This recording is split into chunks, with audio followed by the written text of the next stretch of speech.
Nigel Mills.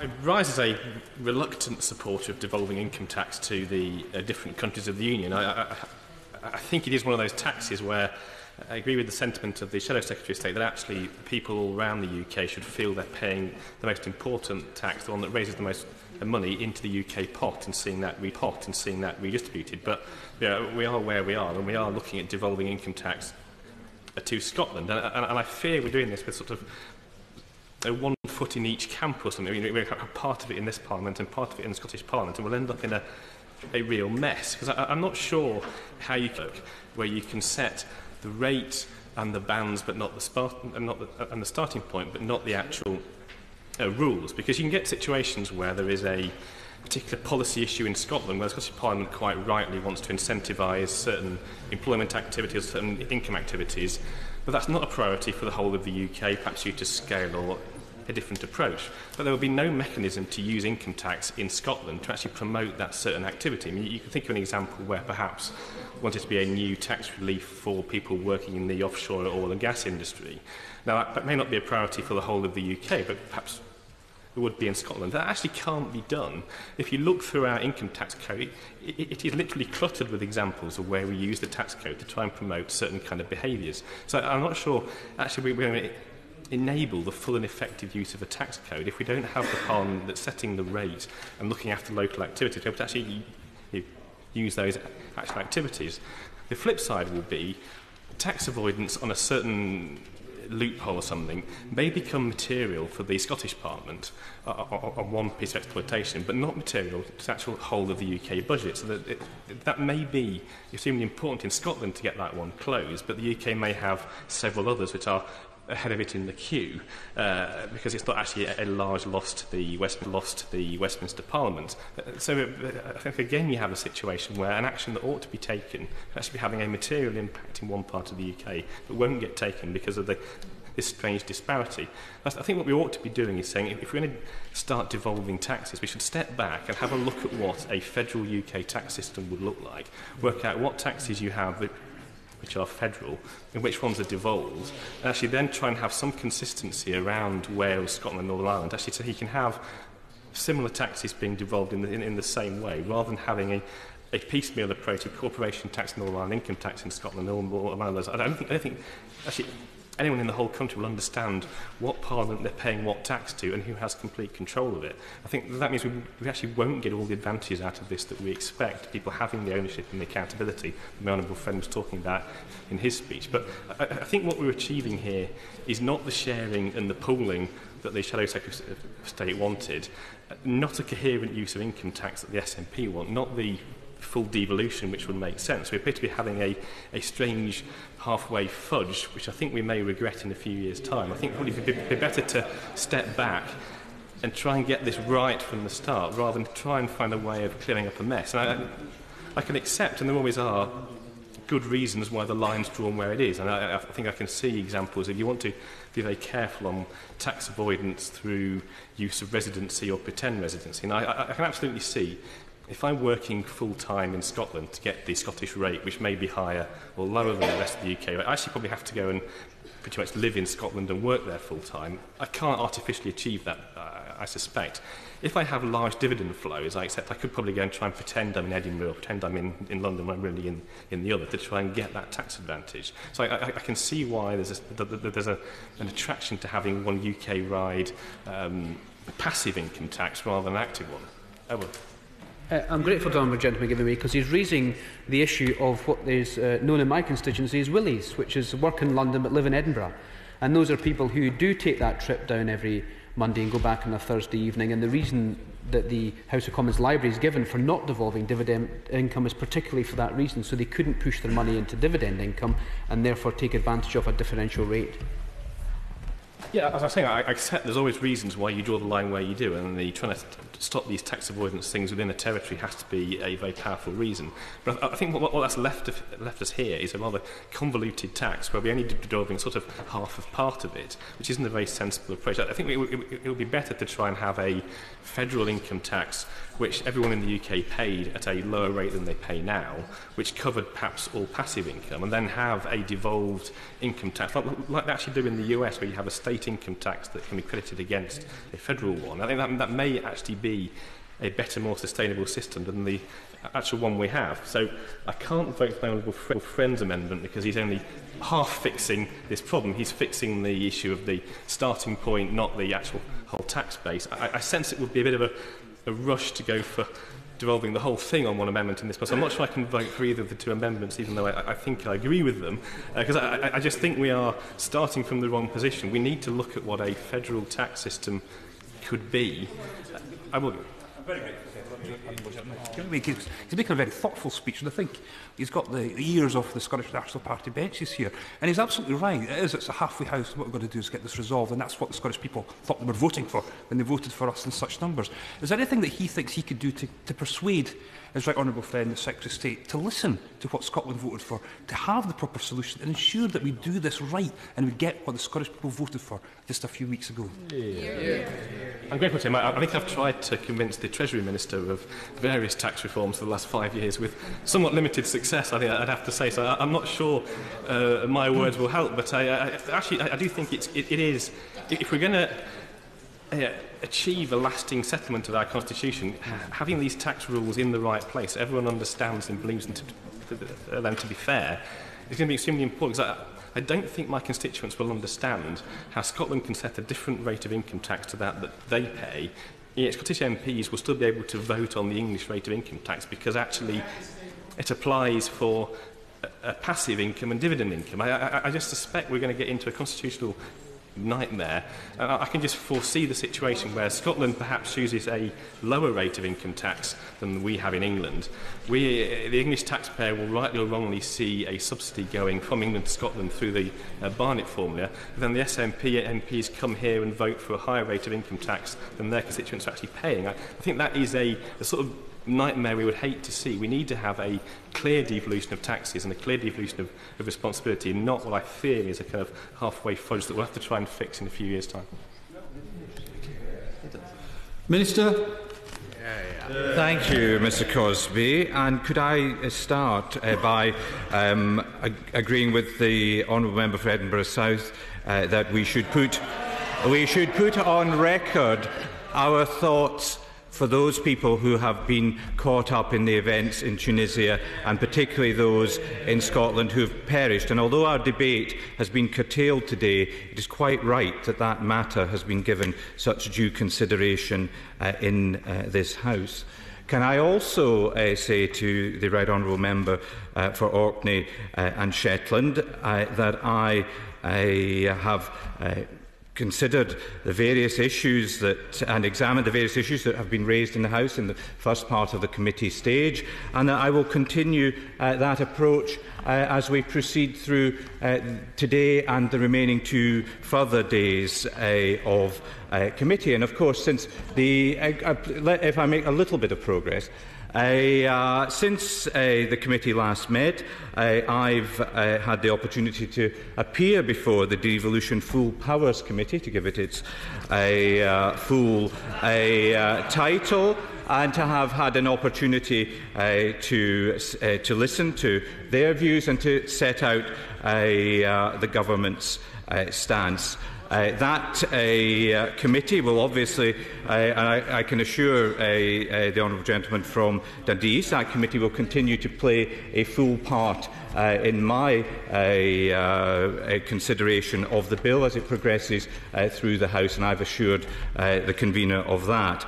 I also had a very useful meeting with the Deputy First Minister to look at how we move forward, particularly in relation to the fiscal framework. And I'm going to disappoint him, but in a good way, because the criticism that was forthcoming from the Devolved Further Powers Committee to both myself and the Deputy First Minister was that we both said the same thing and to the committee, and that was that we are not going to give a running commentary on the negotiation of the fiscal framework. What I can say is that the list of issues which he referred to in his contribution will be part of the discussion of the fiscal framework. We will, of course, keep this House updated from a UK Government perspective, but it will be for the Scottish Government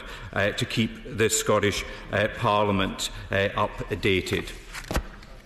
I'm pleased to be starting with the clauses on income tax in today's debate. They're often overlooked, meriting only a few lines in the comments received on the bill from both Parliaments and from the Scottish Government. But that is because, as has already been said, they command widespread support as delivering the central aspect of the Smith Agreement in full. The changes made by clauses 12, 13 and 14 will give unprecedented flexibilities to the Scottish Parliament on income tax and is a significant milestone in Scotland's devolution journey within the UK. The Scottish Parliament will be able to set income tax rates and thresholds for income. This includes the ability to introduce new bands. Yeah. The right honourable member aware of the most recent analysis by the Fraser of Allender Institute, written by Dr. Jim Cuthbert. It's not an issue about the individual devolution of income tax. It's about the interaction that's going to occur between the way in which income tax is proposed and the Barnett formula and the government's proposal with the Holcomb Index. And when you take account of likely shifts in relative population and shifts in relative tax base, the consensus is that this is going to create considerable negative dynamic effects. In other words, it's going to be all over the place and will lack consistency and will be a source of conflict down the years. Surely that is something that needs to be avoided by taking a stronger look at making sure we've got the right powers of income tax devolved. Yeah. Remind the House that intervention should be short. Minister. Obviously, I'm familiar with the Cuthbert's views on a range of issues, and many of the points that the honourable gentleman refers to will indeed be dealt with in the fiscal framework. That's why the fiscal framework is important in terms of delivering a stable settlement.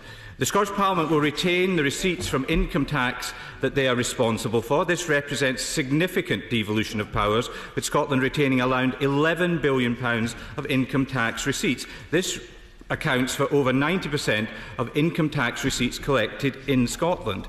This gives Scotland greater fiscal autonomy, with incentives to increase employment and increase wage growth. And I would emphasise to the right honourable and honourable members that there are no restrictions on this power. If the Scottish Parliament wants an income tax system with a dozen different rate bands, these powers allow them to do that. And then similarly to issues raised in the debate, if they want to set a zero rate of income tax, they can. As I said at the second reading, the devolution of the rates and bands of income tax means that we will correct a fundamental imbalance in the devolution settlement.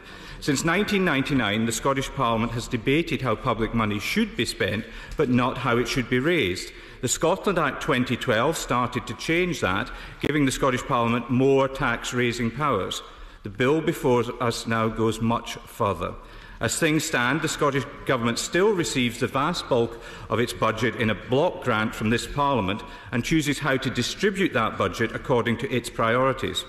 When the UK Government has taken difficult decisions to bring our public finances back into order, the Scottish Government has often condemned us for inflicting cuts.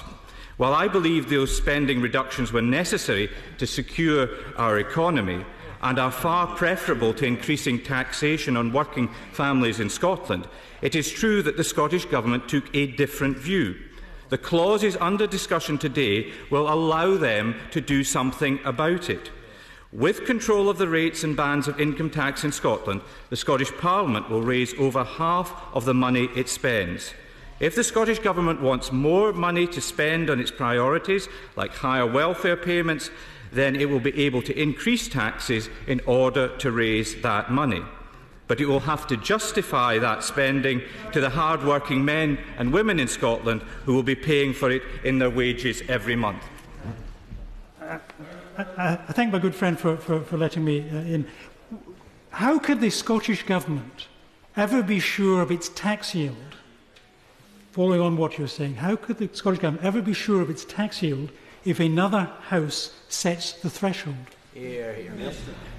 The Scottish Government already has to manage its finances in a way of building in estimates of revenue. That's part of the system in which we operate, and part of the decision-making to have a United Kingdom-wide tax, which I'll come on to in relation to the comments which I'm going to make in relation to my honourable friend's amendment. The Deputy First Minister has confirmed that the Scottish Government is already considering using the tax powers which the Scottish Government will shortly receive under the 2012 Act to put up income tax. The powers contained in these clauses increase the scope for action considerably. With the SNP, that may mean Scots paying the highest income tax in the UK. Perhaps they'll dust down their old penny for Scotland, or now it might, with inflation, be a little more. Tell the House, please, which Scottish Government person has suggested income tax goes up in Scotland? The Deputy First Minister, Mr John Swinney. Ruth Davidson, on the other hand, has set out the Scottish Conservative position on this. Scotland would never have higher rates of income tax than the rest of the UK. If people elect Scottish Conservative MSPs next May, that's what they'll get. Scots voted decisively to remain within a United Kingdom. The UK is more than just a name and a flag. It is a social and fiscal union where risks and rewards are pooled and shared.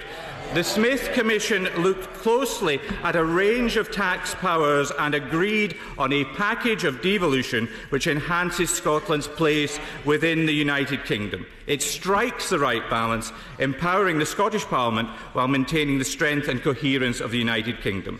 There is a good reason for transferring every power we are devolving in this bill, and a good reason for keeping reserved everything we are not. Turning specifically to Amendment 124, devolution of income tax is a significant step, but it is important to remember that in the independence referendum only last September, the Scottish people decisively opted for the security of being part of the UK family of nations, and part of that is a single cohesive income tax system.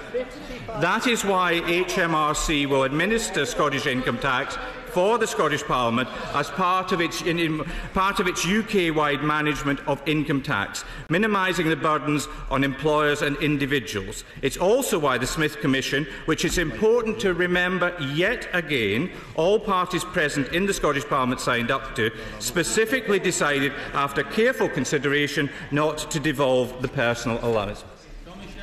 I'm grateful for the honourable gentleman for giving way. I have to say that colleagues here are finding it incredibly depressing that this is the third day of debate on this important bill, and the Secretary of State appears to be resisting completely any amendment whatsoever to his point of view.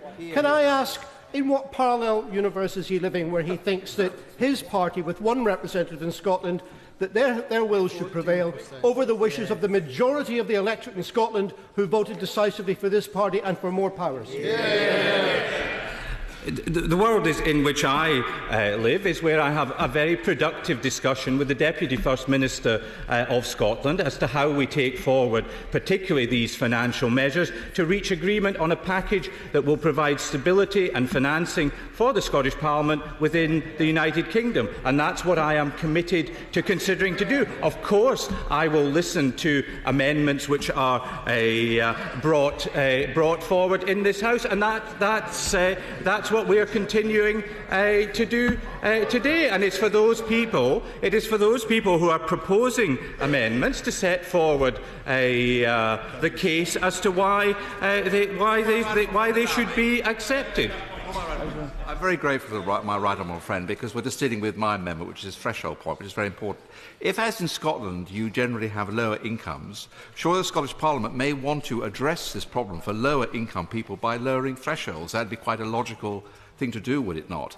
And I think although I understand this point he's making about the pooling and sharing resources, I really have to ask the same question of him that I put to his opposite number. Why is it okay to pool and share resources on thresholds but not on bands and rates? The position, as my honourable friend knows, is that we had a lengthy debate within the Smith Commission as to the balance between the respective responsibilities, and it was agreed that income tax should remain as part of the wider UK tax regime, but these specific and significant powers would be moved to the Scottish Parliament, and I think that creates the balance that we were seeking. No, I won't at this stage. The honourable gentleman is one of the most often contributors to debate in this House, so he does get to have his say, although not as much as his former leader does, as a very frequent contributor. Turning to specifically New Clause 54. At least today, Mr Causey, the SNP amendment does go further than the amendment proposed for my honourable friend from Gainsborough. Going further than the powers set out in this bill, however, breaks the concept of a shared tax that would be complicated for individuals and for employers with activity on both sides of the border, who would have to understand and comply with two potentially entirely different systems. The Law Society of Scotland agreed with us, saying that this change, that the administrative burden would increase considerably. The complexities regarding the market may also be particularly problematic. This is not in keeping with a stronger Scotland within the United Kingdom. It is not for what the people of Scotland voted for last September, and I cannot accept that amendment. Moving to New Clause 32, tabled by the opposition front bench, I hope I can provide some reassurance to the House. Mr Chairman, the proposed new clause is intended to provide this House with a report on the implementation of the Scottish rate of income tax and further income tax powers contained in the bill. While a laudable aim, I can assure honourable members that current legislation already provides for annual reports on the implementation of devolved tax powers to Scotland. Section 33 of the Scotland Act 2012 requires the Secretary of State and Scottish Ministers to lay annual reports before both Houses of Parliament and the Scottish Parliament, broadly covering the areas suggested in this amendment. 3 reports have already been made, the most recent being made in March, and both HMRC's accounting officer for the Scottish rate and the Comptroller General have given evidence to the Scottish of tax devolution to Scotland, and of course Westminster committees have the opportunity to call evidence too.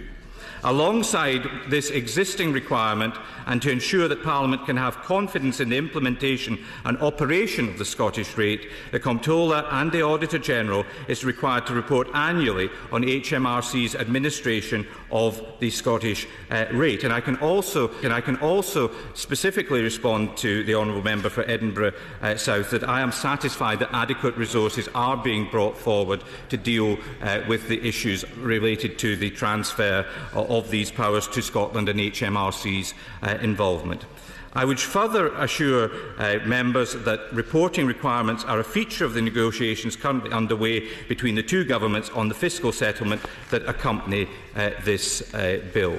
Mrs Causey, I believe that I have set out the government's rationale in the way that we have approached the drafting of the bill, which is, as has been widely acknowledged, in full implementation of the Smith Commission in relation to these income tax issues. The fiscal framework will be an important part of these discussions, and we are giving the priority and focus that requires and deserves to that exercise.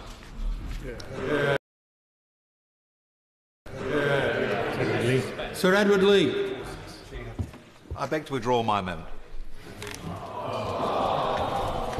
Is it your pleasure that the amendment be withdrawn? Aye. Amendment by Leigh withdrawn. The question is that Clause 12 stand part of the bill. As many of that opinion say aye. Aye. Of the contrary, no.